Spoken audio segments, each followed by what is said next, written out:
প্রিয় মুসলমান ভাই ও বন্ধুগণ, আসসালামু আলাইকুম। আসছে ঈদ উল ফিতর উপলক্ষে সকলকে জানাচ্ছি ঈদ মুবারক। আর অন্য অন্য ধর্মের ভাইদেরকে জানাচ্ছি আন্তরিক অভিনন্দন। সকলেই কেমন আছেন? আশা করি সকলেই ভালো আছেন। আলহামদুলিল্লাহ, আমিও ভালো আছি। দেখেন, মাশাল্লাহ, আমার গারলগুলাও ভালো আছে। আজ আমি আমার গারলগুলিকে খাওয়াচ্ছি আমাদের সোহাগী ইউনিয়ন উচ্চ মাধ্যমিক বিদ্যালয়ের মাঠে। তবে আজকের বিষয় হচ্ছে, যারা নতুন খামার করতে চাচ্ছেন তাদের কি কি সমস্যায় পড়তে হবে, এই বিষয় নিয়ে আলোচনা। চলেন আলোচনায় চলে যাই। যেমন, আপনি গারল পালন শুরু করতে গেলে অনেকেই আপনাকে টিটকারিমূলক অনেক কিছুই বলবে।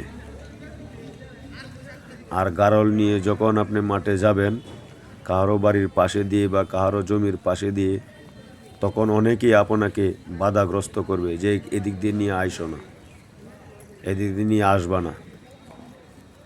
আপনার যদি ম্যান পাওয়ার না থাকে তাহলে কিন্তু আপনি ওই দিক সেদিক দিয়ে নিয়ে যেতে পারবেন না আপনাদেরকে না করার পরে। যার ফলে আপনি ভেবে দেখেন যে আপনার ম্যান পাওয়ার কতটুকু আছে।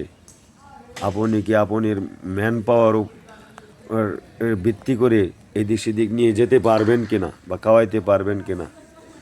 যদি খাওয়াইতে পারেন মাঠে নিয়ে, তাহলেই আপনি খামার শুরু করতে পারেন।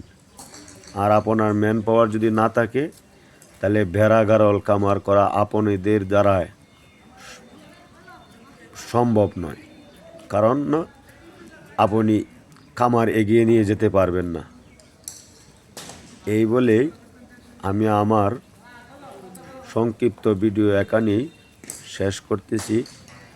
সকলে আমার জন্য দোয়া করবেন, আমার খামারের জন্য দোয়া করবেন, যেমন আমার খামারটি নিয়ে এগিয়ে যেতে পারি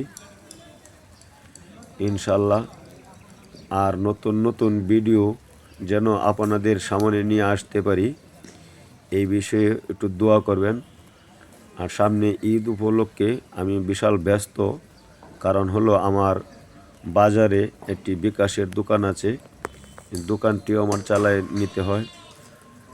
যার ফলে ঈদ উপলক্ষে হয়তো আপনাদের সামনে হয়তো ভিডিও নিয়ে আসতে পারবো না। যাই হোক, যদি সময় পাই অবশ্যই আসব। আমার জন্য দোয়া করেন।